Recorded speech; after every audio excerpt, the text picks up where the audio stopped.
The Treadmill motor controller is a critical electronic motor control board designed to manage the speed and power of your fitness equipment's drive motor.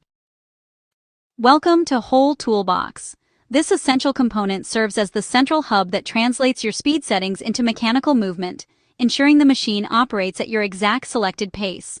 By regulating the flow of electricity to the motor, this board provides a smooth and consistent workout experience. If your treadmill stops moving, or the belt speed becomes jerky and inconsistent, troubleshooting should start with a close inspection of the motor control board. Carefully check the power cables and all connections leading to the motor for any signs of wear, fraying, or loose plugs.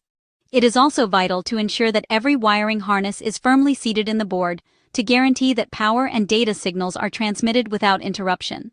When the machine fails to respond to speed adjustments, these hardware checks are the first step in pinpointing an electrical failure. Keeping this control board in good working order is key to ensuring your equipment stays functional and safe for every workout. Regular maintenance of these electrical parts helps you stay on track with your fitness routine and reach your personal training goals. For trusted fitness replacement parts and maintenance essentials, shop now at WholeToolBox.com by clicking the link in the description below. Subscribe to our channel and don't forget to follow us on social media. Thanks for watching.